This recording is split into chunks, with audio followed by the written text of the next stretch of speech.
You stand in a hall of mirrors where beauty smells like poison. The air shimmers with rosewater and rot, the kind of sweetness that burns your throat as it goes down.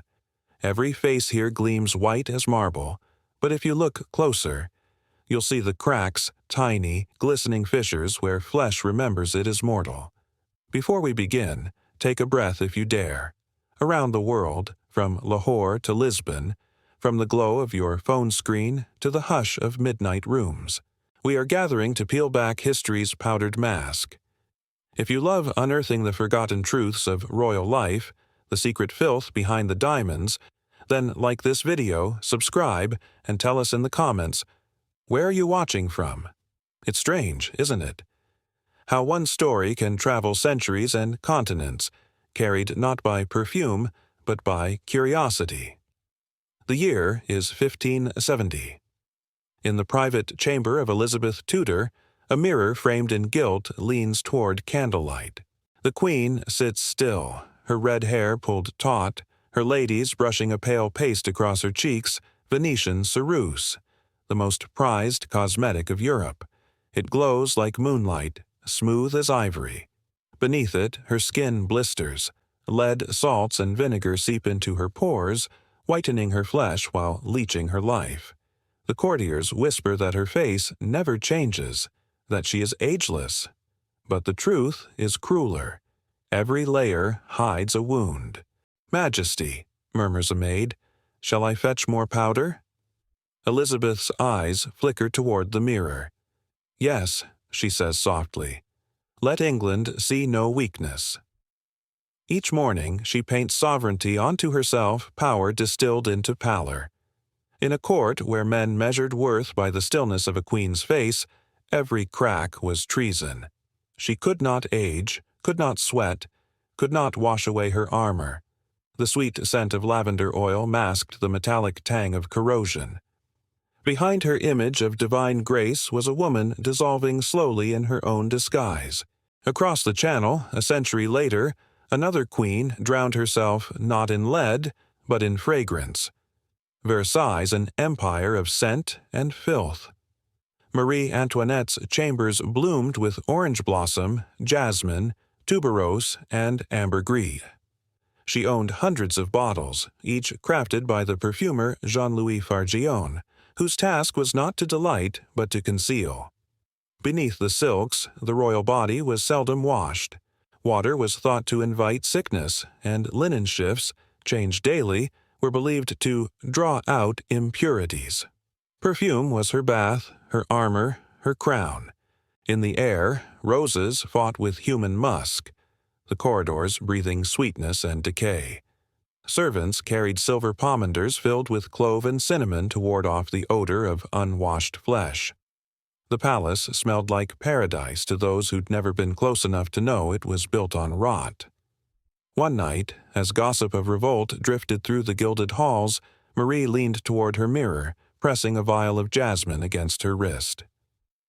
"If they take my crown," she whispered, "they will still remember my scent." History would indeed, but not for the reason she hoped. The power of perfume was not simply vanity, it was politics. To smell divine was to appear chosen, untouched by the common air of mortality. Yet the court's devotion to illusion demanded sacrifice. Behind every flacon lay blood and suffering, civet oil scraped from caged animals, ambergris vomited by dying whales, and rare blooms harvested by peasants who would never touch a bar of soap themselves. Royal beauty required invisible labor, invisible pain, and none wielded the art of scented deception more ruthlessly than Catherine de' Medici. In 16th-century France, she turned fragrance into a weapon. Her perfumer, René Le Florentin, designed gloves steeped in jasmine, musk, and some whispered arsenic. To greet the Queen's hand was to inhale death itself. In a world where diplomacy took place through gestures and scent marked allegiance, Catherine's perfumes blurred the line between elegance and execution. Her enemies fell ill mysteriously, their breath sweet with betrayal. By candlelight she would smile, the lace of her cuffs fluttering like wings. "Power," she's said to have told her ladies, is the perfume that never fades. The irony was merciless. In their pursuit of purity, royal women became alchemists of their own decay. The very tools meant to elevate them above the mortal world, powders, perfumes, poisons, drew them closer to death. Their faces cracked beneath paint, their skin wept beneath silk, their beauty demanded the scent of suffering. The palaces shimmered, but they reeked. Behind each closed door, behind each ornate mirror, a quiet rot took root, a whisper that even queens could not master nature forever. And as the candles burn low over Elizabeth's vanity, as Marie's perfume lingers in empty halls, the air itself seems to ask, when beauty becomes a mask, how long before the mask consumes the face beneath? Morning at Versailles begins not with prayer, but with stench. The air inside the gilded palace hangs heavy, a sweet, rotting perfume of sweat, candle wax, and the faint ammonia bite of chamber pots. Beneath ceilings painted with angels, the smell of mortals rises. Servants hurry through mirrored halls, scattering lavender water across marble floors already slick with filth. To outsiders, Versailles gleams like a second sun. To those who lived inside, it reeked like the mouth of hell dressed in silk.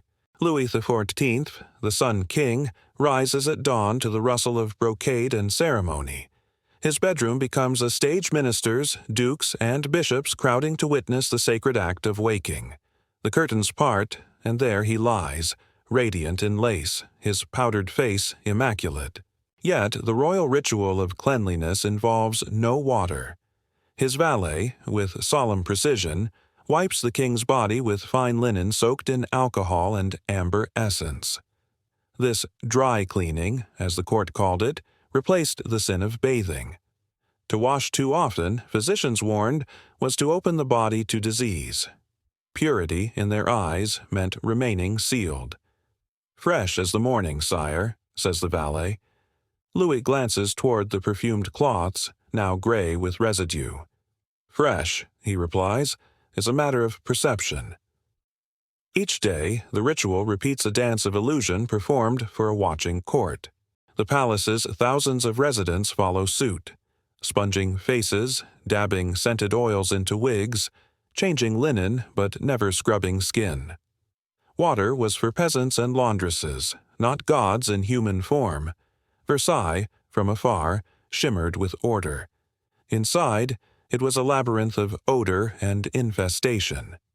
Rats skittered beneath the parquet floors, fleas nested in velvet upholstery, and courtiers emptied their chamber pots into stairwells when servants failed to come. Even the grand fountains outside, symbols of royal purity, were fed by polluted streams. And still they smiled. Still they powdered. Still they believed that the closer one stood to the Sun King, the further from earthly dirt they would remain. Across the Channel, in Tudor England, the same superstition held sway. The court of Henry VIII smelled of musk and fear. To bathe was to invite illness, for doctors insisted that water opened the pores and let plague creep in. Elizabeth's father preferred to wipe himself down with coarse linen once a week, if that. The court laundresses boiled sheets until they reeked of vinegar, and the scent of damp cloth mingled with candle smoke in the corridors of Hampton Court. Even when the Thames ran fetid with refuse, nobles dipped no more than their fingertips into basins of rosewater before meals, a symbolic cleansing rather than a true one. In winter, the air of the great hall thickened with smoke and sweat. Meat rotted faster than it could be salted. Parasites thrived beneath jeweled collars and lace cuffs. It was not uncommon to see lords scratching through their wigs or picking at lice with silver combs during council. Beauty and decay lived side by side, one powdered over the other. "Better to stink," said a Tudor physician, "than to suffer the chill of death by water."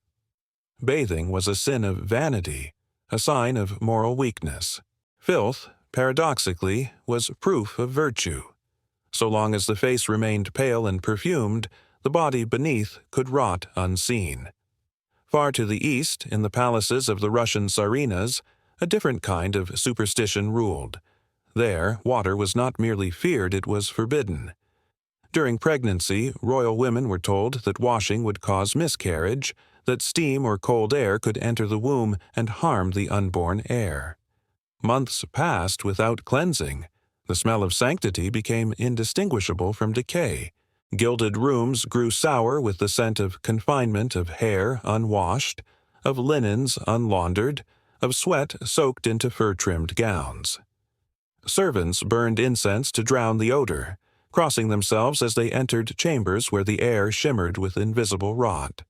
Yet within this deprivation, power thrived. Cleanliness was not about comfort, it was about distance. The body of a queen was too sacred, too divine to be touched by ordinary water. The dirt that clung to her skin became a strange kind of proof that she was above the common world, sealed from it by perfume and ritual. In these courts, filth was the language of privilege. The poor bathed in rivers and rain. The rich perfumed their corruption and called it grace. To smell of sweat was to be human. To mask it was to be royal. And so, century after century, they hid the evidence of mortality beneath lace and powder. They laughed in halls lined with gilded mirrors that reflected only perfection, while the floors beneath them swelled with waste. The Sun King's fountains glittered under the sun, even as their waters carried the runoff of his court's excess. The Tudors dined under painted ceilings of paradise while their drains spilled into the Thames. The Tsarinas sat motionless in candlelight, radiant and rotting all at once. The closer one came to the throne, the closer one stood to sanctity, and the further one drifted from the simple cleansing mercy of water. When night falls over Versailles, the torches fade and the perfumes lose their power. Beneath the stillness, the palace begins to breathe a slow, fetid exhalation of trapped air and ancient sins. The scent rises, mingling with the wind, as if whispering across centuries that no empire, however beautiful, can hide its own decay forever. The empire of flesh ruled not by crown or sword, but by ritual. To be royal was to inhabit a body that was no longer one's own, a vessel polished for worship, hidden for politics, and sacrificed for legacy. Beneath the pearls and petticoats, queens became monuments, living symbols whose suffering was lacquered over with ceremony. Hygiene, for them, was not mercy. It was obedience. In the candlelit courts of the 18th century, beauty began to rot in plain sight. Teeth blackened by sugar and decay gleamed proudly in painted portraits. In England, when Queen Elizabeth's teeth turned dark, courtiers followed fashion. Black teeth became a mark of status, proof that one could afford the luxury of ruin. The poor still had white smiles, but whiteness no longer meant health, it meant hunger. The royal mouth, sweetened by marzipan and candied violets, carried the scent of corruption disguised as grace. At banquets, the women of rank hid the pain behind lace fans. Their gums bled, their breath soured with vinegar and crushed pearls meant to sweeten it. Servants prepared rinses of wine, honey, and burnt alum concoctions that only deepened the damage. Yet none dared show discomfort. To suffer elegantly was the true sign of breeding. Better decay in silk, one lady whispered at Versailles, than bloom in linen. By the time the candlelight touched the face of Empress Elizabeth of Austria, known as Sisi, the obsession had turned inward. She was a woman who turned discipline into a religion, who sought purity through control of the flesh. Her hair, a cascade of brown that reached her ankles, became both her pride and her prison. Each morning, a lady-in-waiting spent 3 hours brushing it. Each fallen strand was collected in silver bowls and counted, lest she believed she was losing too many. Sisi's hair was washed only once every 3 weeks with a mixture of cognac and raw eggs, and the ritual left her chambers thick with the smell of fermentation and perfume. She refused solid food, subsisting on broths and milk squeezed from raw steaks. Her waist, bound by corsets until she could barely breathe, measured just 19 inches.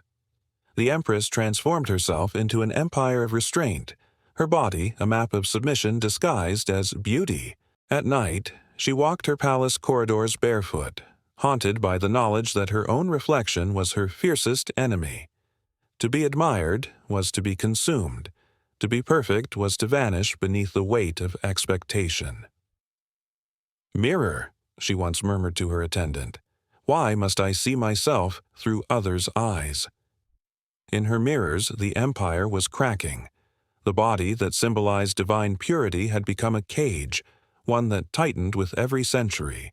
The Victorians arrived with soap and sermons, determined to cleanse the world, but even their cleanliness was performance. The industrial elite built bathrooms lined with porcelain and marble, symbols of progress gleaming beneath gaslight. Yet their obsession with sanitation masked deeper filth, the exploitation of the poor, the pollution of cities, the moral rot hidden behind lace curtains. In the parlors of London, women carried tiny bottles of carbolic scent and claimed purity through abstinence, while their lungs filled with coal dust and arsenic from the green dye in their gowns. The new hygiene was not liberation, it was surveillance. To be clean was to be controlled. A spotless home meant a spotless conscience. A pure body meant a submissive one. Every gesture, every ritual, every bath or lack thereof was bound to hierarchy. From the powdered queens of Versailles to the scrubbed angels of Victoria's empire, cleanliness became a theater of virtue, and in that theater, women's bodies remained the stage painted, polished, and punished in the name of perfection. The irony deepened. What began as avoidance of decay turned into worship of it. The scent of civet, the gleam of lead, the gloved touch of a monarch, each act of beauty carried the echo of corruption. What had been luxury turned into penance. The empire of flesh demanded sacrifice, and the bloodless ideal of purity became its cruelest law. In the twilight of the 19th century, as photography began to steal truth from myth, the illusion flickered. Portraits no longer lied so easily. The camera caught the dark circles, the exhaustion, the cracks in enamel and skin. The divine mask began to crumble, revealing not angels, but women, tired, frightened, and mortal. And yet, even then, the performance continued. Perfume bottles glistened like relics. Corsets whispered of control. The language of purity endured, teaching generations that to rule one's body was to deserve admiration, that to suffer quietly was noble, that to decay beautifully was the destiny of queens. Through every century, the palace has been both sanctuary and tomb. The air, heavy with rosewater and regret, carries the same message, that power often smells sweet only because rot hides beneath it. Now the candles gutter, the mirrors fade, and somewhere beyond the reach of time, the ghosts of empresses and queens still hover in their perfumed prisons, smiling for portraits, bleeding beneath lace, whispering to the silence that no crown, however golden, can cleanse the body that wears it.